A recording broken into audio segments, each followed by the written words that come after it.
Well, hello there.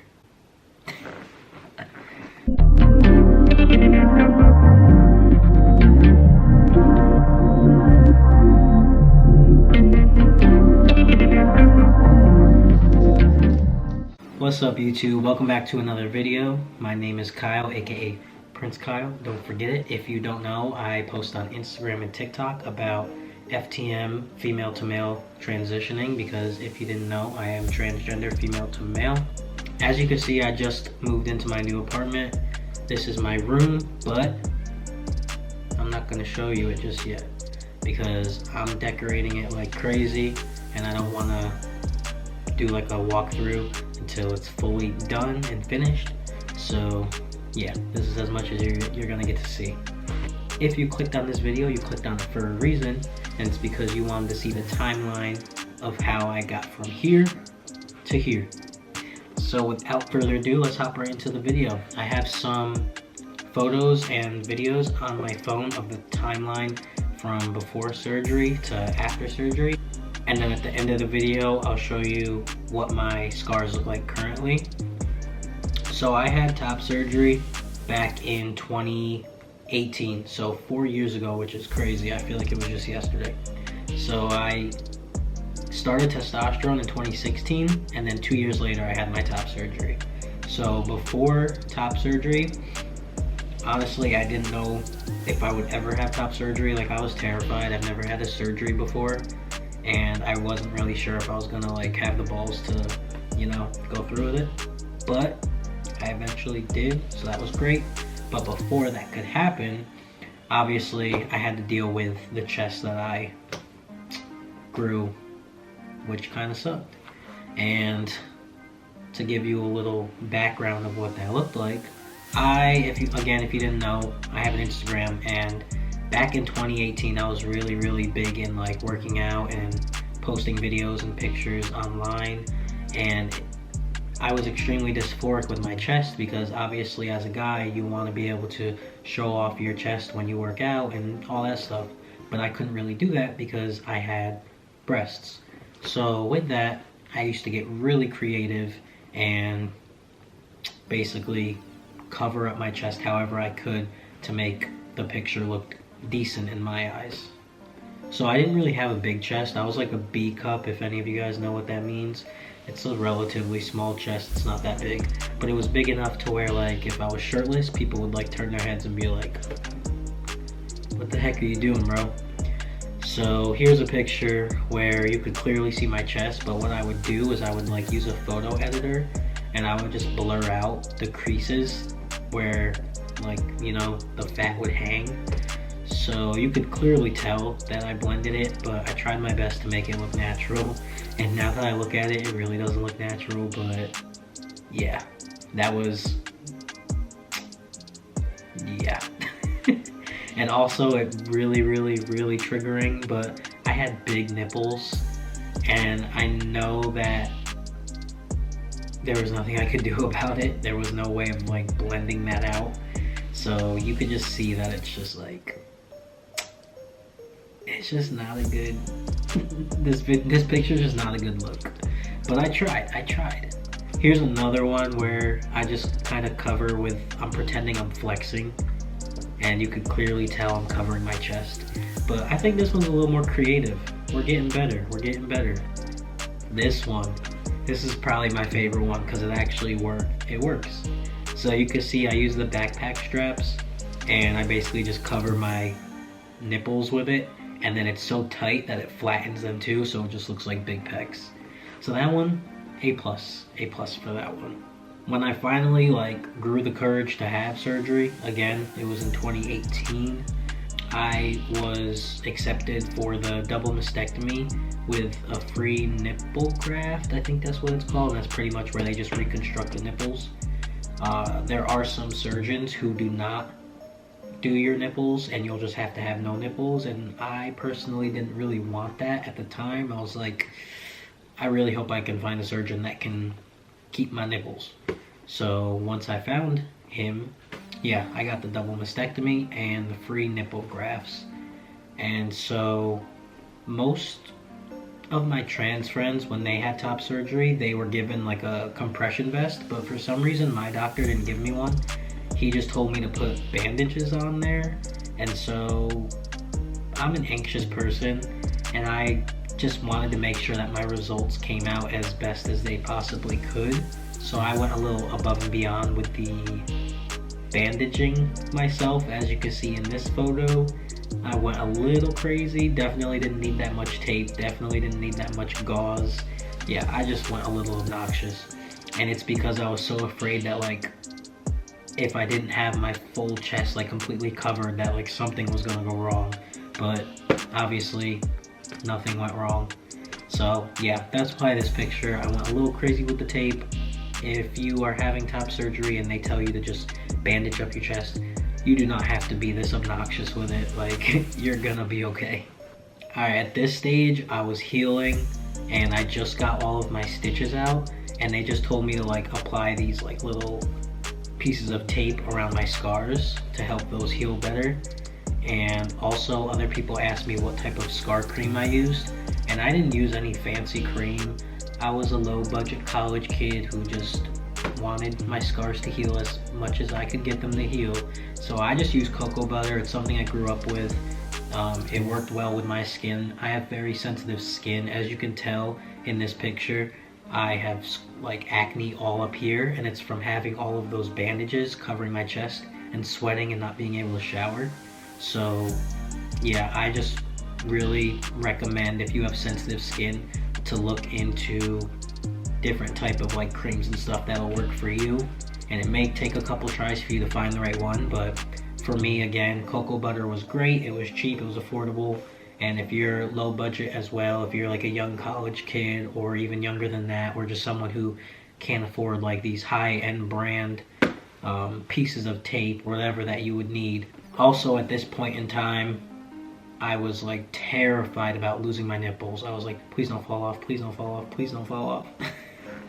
And it's because your nipples can potentially die while they're like in the first few weeks, because the nerve endings won't reconnect. But it's super rare, and even if it does happen, you can get your nipples tattooed. And I know most people would rather just have their nipples. They don't want to have to get them tattooed on, but it is an option. Like, it's not the end of the world if your nipples don't come back. But yeah, back then, like, that was my biggest fear. I'm like, oh geez, please don't lose my nipples. Like, I just want nipples.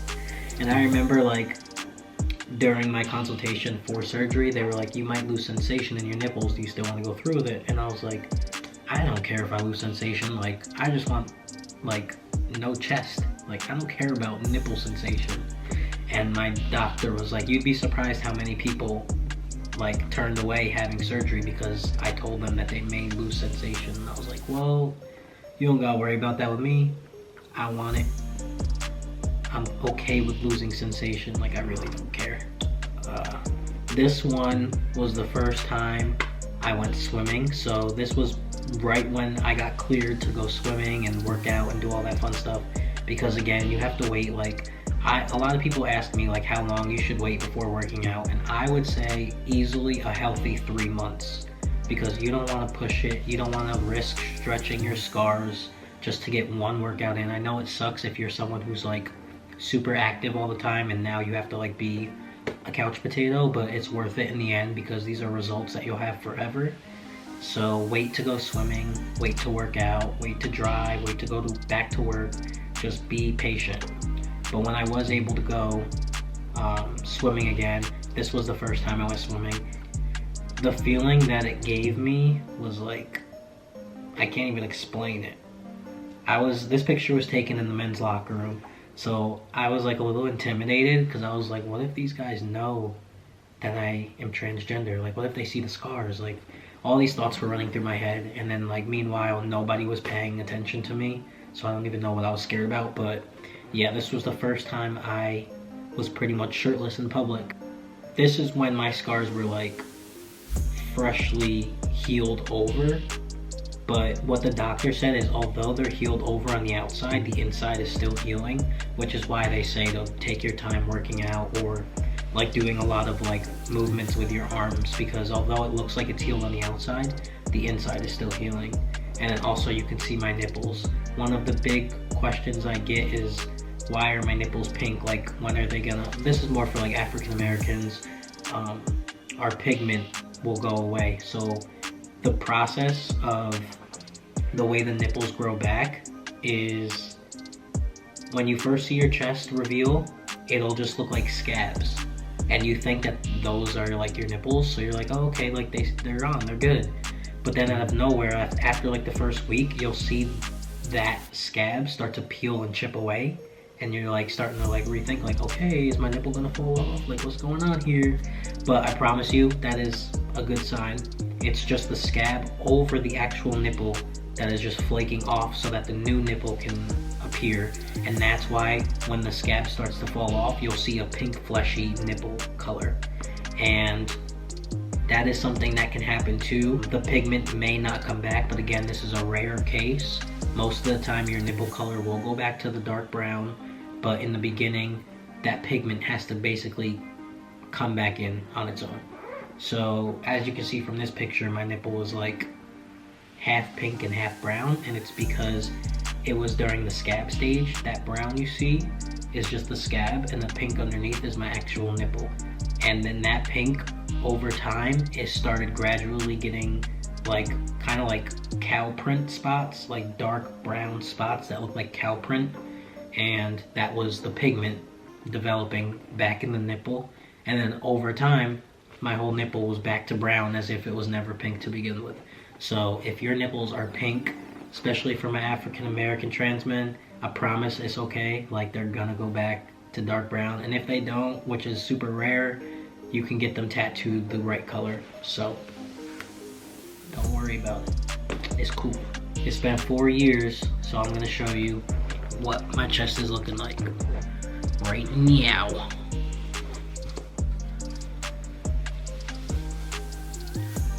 So this is what we got.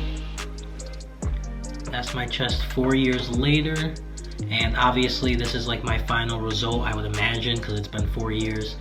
And a lot of people say like, oh, like your scars look great, you can barely see them, but you still can see them. Like if I lift my arms, you can see them clear as day, but they don't, what the heck? Deodorant. But they don't bother me at all. I like my scars, it's a part of my story. And the reason you can't see my scars as much when my arms are like this, and a lot of people ask how I got my scars to like be hidden so much, it's simply because I've just built up my chest enough to where they formed like pecs. So where he did my incisions, and I think this could be helpful. This is why, again, I think you should work out before surgery rather than wait till after, because you can build your pec to where the doctor can make your scars and your incisions, I mean, underneath the pec. So then the pec just naturally forms and kind of tucks your scar underneath it. And that's why it's kind of hard to tell when I'm sitting down, but when I stand up, that's why for me the scars kind of are hidden underneath my pec, because that's where my doctor made the incisions. Yeah, 4 years later. And as you can see, my nipples survived. And this is what I was talking about. My nipple was completely pink like 2 weeks after surgery, and now there's absolutely no pink. So they completely went back to normal. All the pigment is brown again. And yeah, as for sensation, like they said, I may lose sensation, and I did for a while, but now 4 years later, I am starting to be able to feel all of this again. The first 3 years, I could not feel the scars. If anyone touched right here, I really couldn't feel my nipples, but now I can feel that. So even when you think that you lost all your sensation because it's been a year or two, you'd be surprised, because now 4 years later I can feel it. So yeah. Alright, that'll do it for today's video.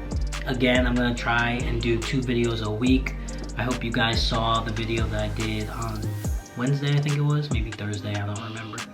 But yeah, we're all moved in. Gonna have many more videos in this spot. Room tour coming up. I'll catch you guys in the next video. Peace.